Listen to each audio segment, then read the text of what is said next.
పిలిస్తే మాట్లాడతాం మునియాకి.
బ్రో నాది ఇక్కడ నేను పొద్దున వచ్చాను, ఇదే ఫస్ట్ సేవ. యూట్యూబ్ ఛానల్ ఉంది నాకు, యూట్యూబ్ ఛానల్ ఉంది జేఎస్ఆర్ జూమిన్. తిరుమల అప్డేట్స్ అని కొడితే వస్తుంది నాదే. ఈ మధ్య కాంపిటీషన్ ఎక్కువైంది.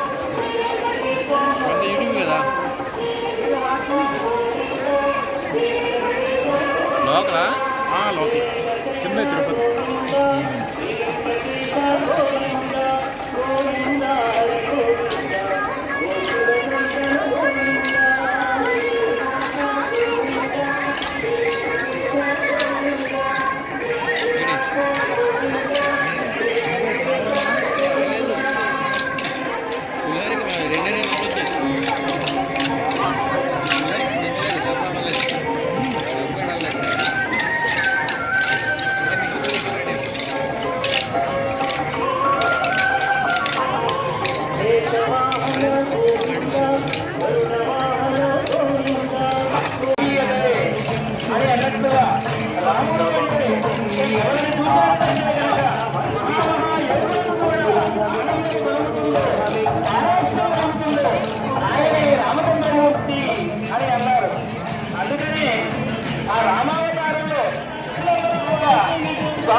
నాథునా నాథునా నాథునా అని అన్నారట.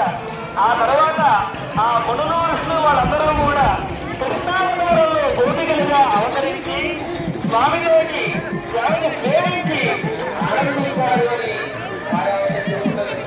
ఆ విధంగా పరంబ్రహ్మ స్వరూపమైనటువంటి రామావతారంలో ఆయనకు వాహనముగా ఉండి రావణావణ యుద్ధంలో రావణుడికి విజయాన్ని చేకూర్చినటువంటి ఆంజనేయ స్వామి వారిని అధిష్ఠించి రామచంద్రమూర్తిగా అవతరించినటువంటి వెంకటరాముడిగా వెంకటేశ్వరుడు అవతరించి తిరుమల వీధులలో విహరిస్తూ ఉంటే ఇది రామరాజ్యంగా అన్ని విధములైనటువంటి సుగుణములతోటి ఈ తిరుమల వీధులన్నీ కూడా విరాజిల్లుతూ ఉన్నాయి.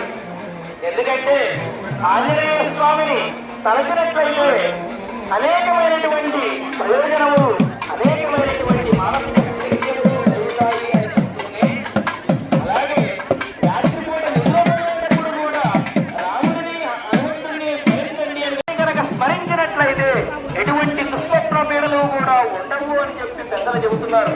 మరి ఆ విధంగా మనం నిద్ర లేచినప్పటి నుండి కూడా నిద్రపోయే వరకు కూడా మన జీవన విధానాన్ని ఇంకా ఉన్నారు కదా పురుషోత్తముడు, మర్యాద పురుషోత్తముడు శ్రీరామచంద్రమూర్తి తాను ఆచరించి భక్తులందరినీ కూడా ఈ విధంగా ఆచరించండి అని సూచించేటటువంటి స్వామి రామచంద్రమూర్తి.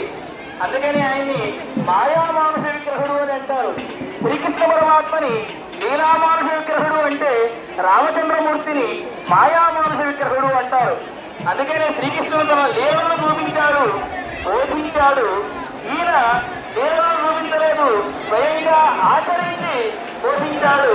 అందుకనే పెద్దలు చెబుతారు, శ్రీకృష్ణుడు చెప్పినది మనం చేయాలి, శ్రీరాముడు ఆచరించినది మనం ఆచరించాలి అని.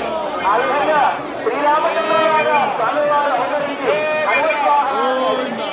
ఈ తిరుమలలో చేస్తూ భక్తులందరినీ కూడా చేస్తూ ఆనాడు జనక మహారాజుకి ఏ విధంగా అయితే భాగ్యముల యొక్క పండగ లభించాడు, అదేవిధంగా ఈనాడు కూడా విశ్వామిత్రాంతరంగాయ ముఖరా అగరీపతే భాగ్యానాం పరిపాకాయ భవ్యరూపాయ మంగళం అనేటట్టుగా విశ్వామిత్రుడి యొక్క అంతరంగము తెలిసినటువంటి వాడు, జనక మహారాజు యొక్క భాగ్యముల పండగ లభించినటువంటి వాడు రామచంద్రమూర్తి. అదేవిధంగా ఈనాడు కూడా మనం పూర్వజన్మలో చేసుకున్నటువంటి పుణ్యముల యొక్క ఫలితముగా హనుమద్వాహనంలో వేయించేసి ఉన్నటువంటి వెంకటరాముడిగా అవతరించినటువంటి ఆ వెంకటేశ్వర స్వామిని, ఆ రామచంద్రమూర్తిగా అవతరించినటువంటి స్వామిని చూడటం అనేది మన భాగ్యముల పంట.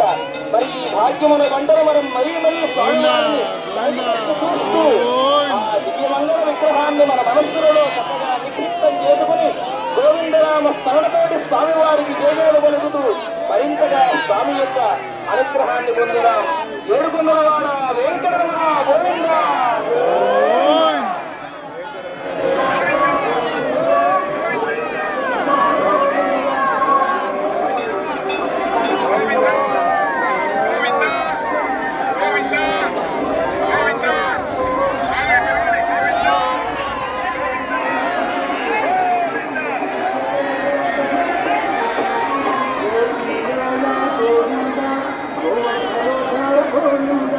గోవింద